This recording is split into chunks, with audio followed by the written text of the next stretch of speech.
Hey guys, what's going on? Welcome back to the channel. I thought I'd make a quick little vlog style video for you guys tonight. And while I'm at it, I might as well relay some information to you guys about something that I actually learned. And I apologize ahead of time, guys, if I seem a little bit out of it. I actually gotten into a little bit of a fender bender tonight. And, I did notice on the car there was a stupid fast sticker. I'm not saying anything, but I think that maybe Stupid Fast John had somebody hired to take me out. Because as most of you know, the 472 versus 421 series is going on right now. But sorry, John, you're not going to get me that easy. I'm still in this one to win it. So anyways, back to the task at hand. You can see I have the Banshee right here behind me. And I have Project YZ450F over here. If you guys haven't seen that, you can go ahead and check out the first video of that series. We're going to have more videos on that soon. But first and foremost, tomorrow I'm going back up north. And I'm going to be doing another collaboration with John from Stupid Fast. And it's going to be a lot better than the last one, guys. We have this one planned out a lot better. And John's head isn't going to explode this time on his Banshee. But before I go up there, I actually got a number of messages from you guys stressing me not to run the eBay coil that I bought. If you guys saw that video, one of my spark plug boots was really loose. And it literally just about fell off when I was going to change one of my plugs out, and I thought that the that coil, or at least that wire, was toast. So I ordered an Amazon Prime 2-day shipping coil so that I could be ready in time for the last collaboration with John. So a lot of you guys are saying like, no, don't run that eBay coil, it's a piece of junk. And that comments like that were coming in more and more. I was getting direct messages, and I have to say, you guys are awesome. You guys always give me information, and as most of you guys know, I'm not a mechanic. I'm not a professional. I'm learning stuff all the time. I'm not the best at everything, and that's for damn sure. And, I learned this from you guys, that I can actually save this coil, the OEM coil, and I didn't even have to buy a new coil. It's something that I wish I had known back then. So let me show you what's going on, and if you're experiencing the same issue, now you'll know how to fix it. We got the whole setup. Here is the OEM coil, and this is the original boot right here. And you can see this thing just ripped right off. It was originally on there, and it came off pretty much like that. I mean, there was like no resistance. It just popped right off, and I saw that as an issue. I'm thinking like incomplete connection and everything, which is actually true. And I wasn't aware that you can actually just reattach this head, the boot. And I'll show you. So you can see here, see if we can get the focus. You can see the copper in there, and the hole in the center, and that's caused by, let me see if I can get a light in here. It's caused by that little spike there in the middle, and it's threaded. And what that does, that screws into the spark plug wire, and that's where you get your contact. So a lot of times guys have problems with their Banshee or Blaster or whatever it is, kind of sputtering or not running as smooth as it really should be. And this could be a problem right here. It's not that uncommon that you have incomplete connection in here or a bad connection.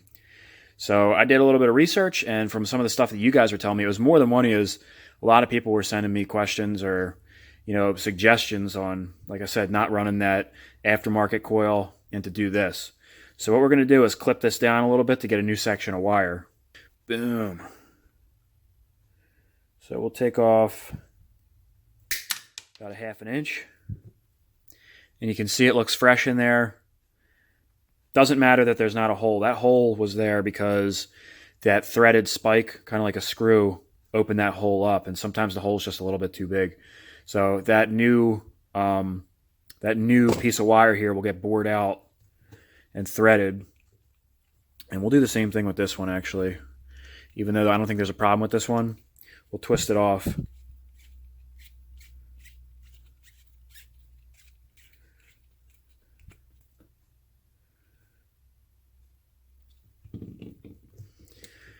We'll do the same thing. We'll take off about ½ inch.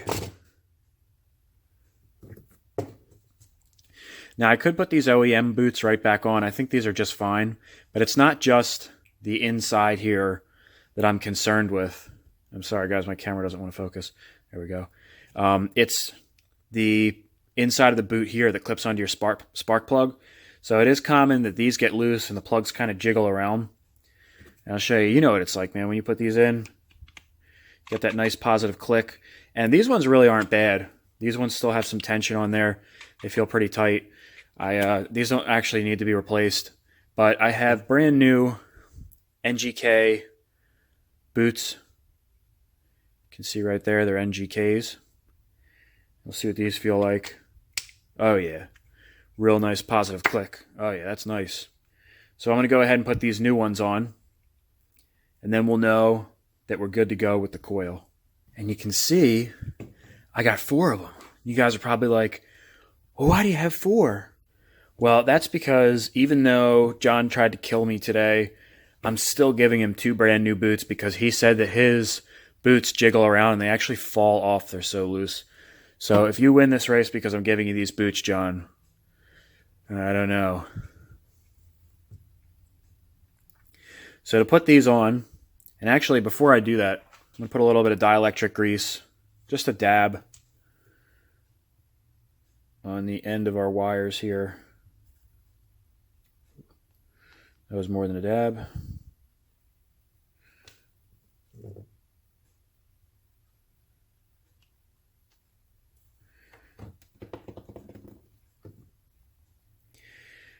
And then we're going to take the plugs, push them on until you stop, and then we're going to screw them on.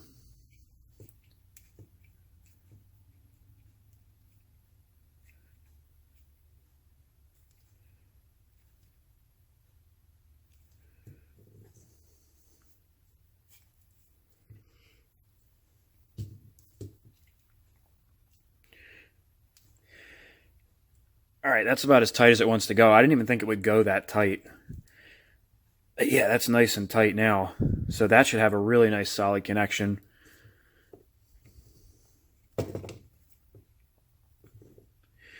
Do the same with this one.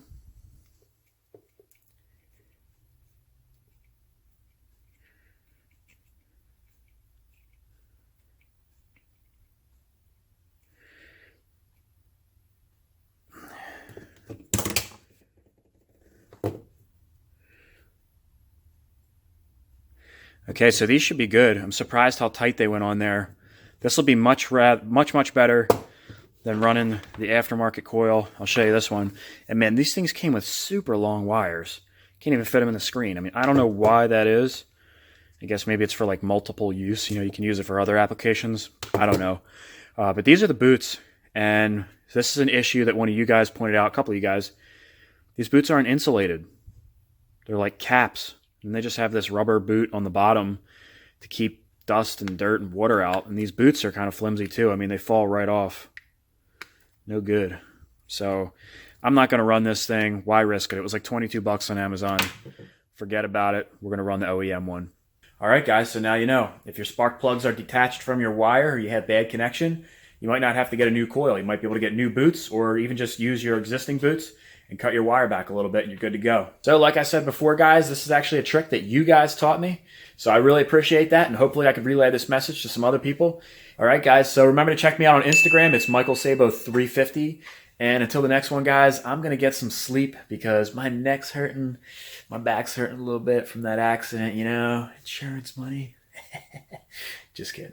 I'll see you guys in the next video. Have a good weekend.